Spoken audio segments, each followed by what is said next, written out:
どうも、底辺アクアリスト黄昏です。皆さん、自分が飼育しているアピストのことは覚えていますでしょうか？最近はずっと AI 水槽に入れていたアピストの稚魚たちの発信しかしておらず、久しぶりに投稿したアピスト動画も断層まみれになった水槽をリセットしたという動画くらいです。実はその他にも30センチキューブ水槽2つで飼育しているアピストがおり、長らくその水槽はお見せしていませんでした。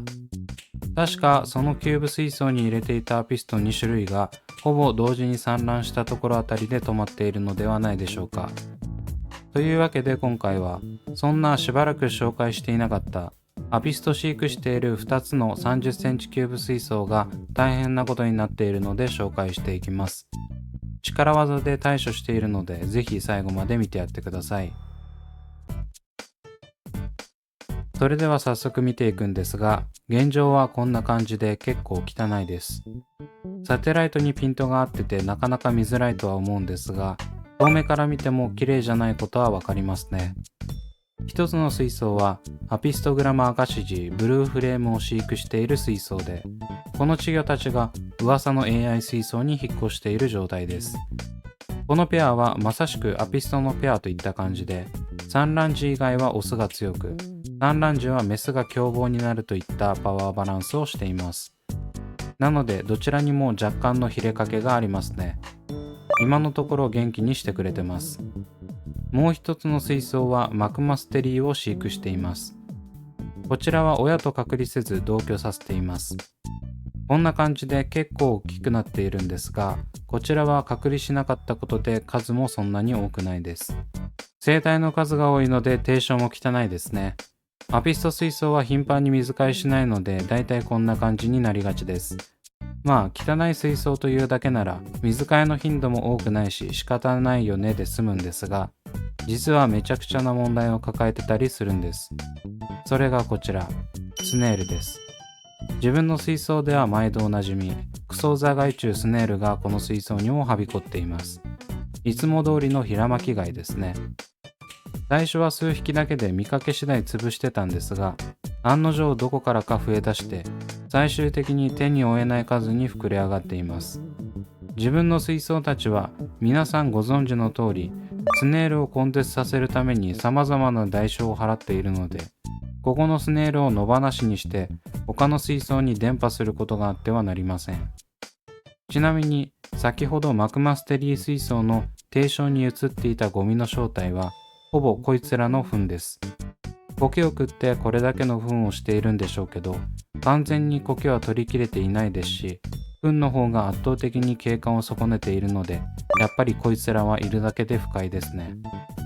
ということで、そんな憎いスネールが繁殖して、なおかつ小汚い水槽を根本的に解決させていきます。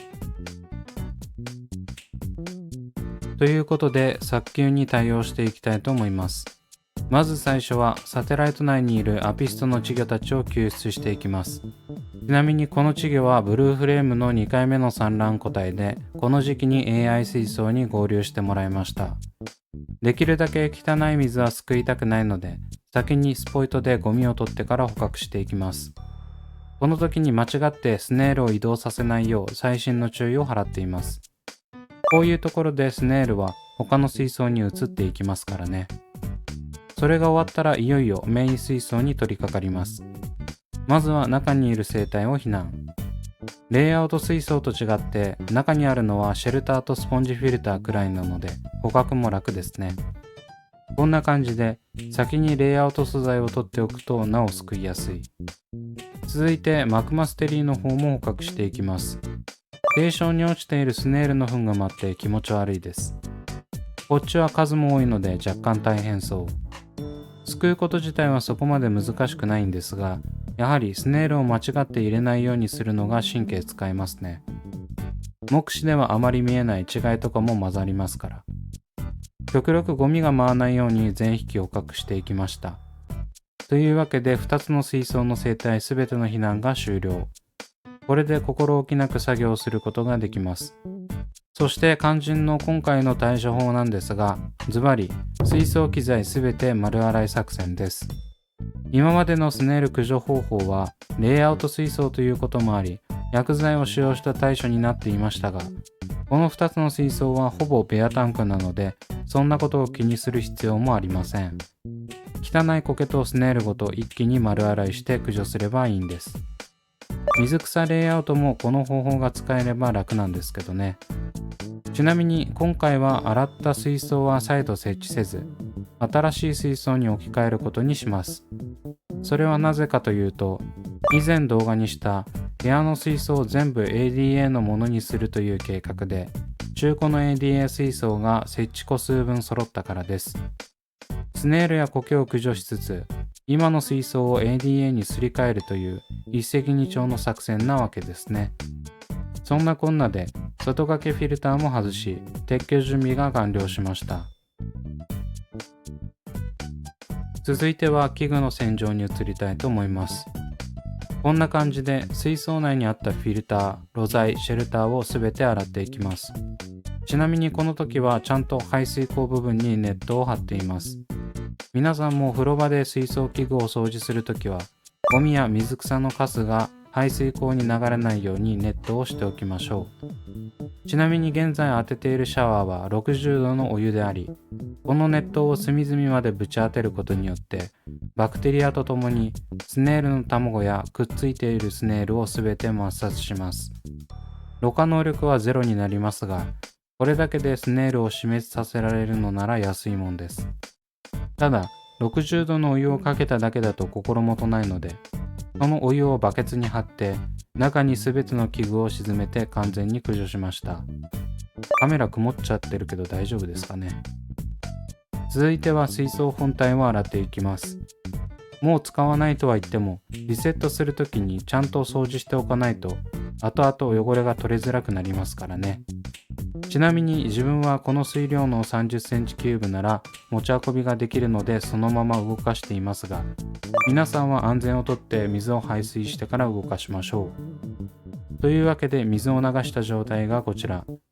流したにもかかわらず水槽の壁面にこんなにびっしりとスネールがくっついています。本当におぞましい。気持ち悪いとしか言いようがないですね。ベアタンク水槽ですらこの量ですから、レイアウト水槽でスネールを一匹残らず駆逐することがいかに難しいことなのかがわかります。ちなみにこのスネールたちは先ほどの60度の熱湯にぶち当てて消えてもらいました。それでは全ての器具がきれいになったので新しい水槽を置いていきます。置くのはもちろん中古で買った ADA 水槽。すでにすりガラス調のバックスクリーンを貼っているのでそのまま設置することができました。水槽を設置したら先ほど丸洗いしたフィルター類を注水前に設置しておきます。ちなみに今映像に映っているスポンジフィルターのようにキスゴムがついている製品はあまり熱湯をかけないようにしましょう。キスゴムの吸着力がガタ落ちします。60度程度なら大丈夫みたいですけど、それでも影響は若干ありそうです。スポンジフィルターを2つ設置したら先にソイルを入れていきます。今回入れるソイルはいつものプラチナソイルスーパーパウダーです。これは本当いろんな水槽に無難に使えるからいいですね。値段も手頃で黒いソイルだから景観を邪魔しません。アピストは定称が黒い方が色も濃くなる気がするので余計いいです。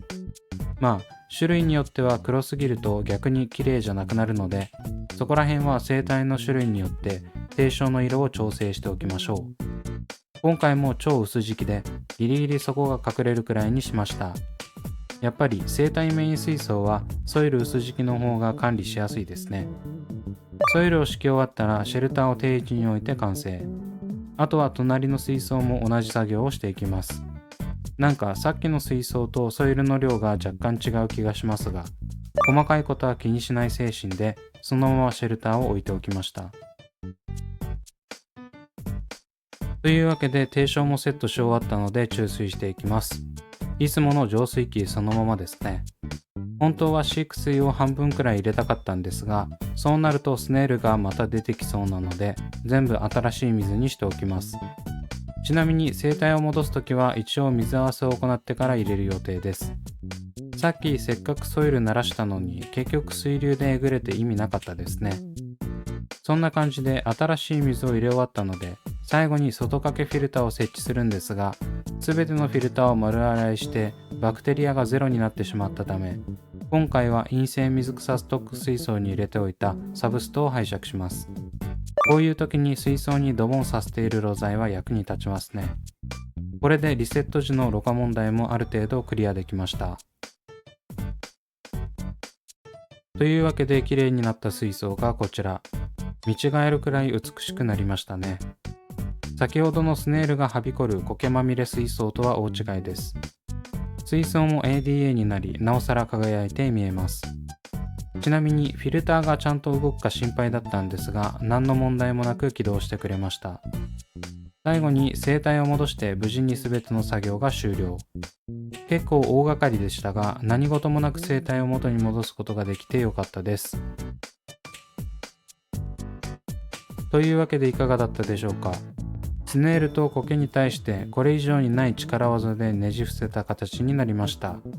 正直これくらいしないとスネールは消えないので、ADA の水槽に変えられるタイミングでほぼリセットしたのはいい判断だったと思います。その後のアピストも特に問題はなく元気にしてくれていたのでよかったです。これでスネールに怯える生活からまた一歩抜け出すことができたのではないでしょうか。ちなみに動画ではさらっとやっていますが、2つの水槽を機材一式丸洗いするのは結構時間がかかりました。撮影もしながらだったので余計時間がかかったのはありますが、皆さんもほぼリセットをする場合は時間に余裕がある時にしましょう。こんな感じで今後もアクアリウム環境を整えていきますので、興味のある方はぜひチャンネル登録してやってください。というわけで今回はここまで。Twitter と Instagram もやっておりますので、そちらも見ていただけると嬉しいです。それではご視聴ありがとうございました。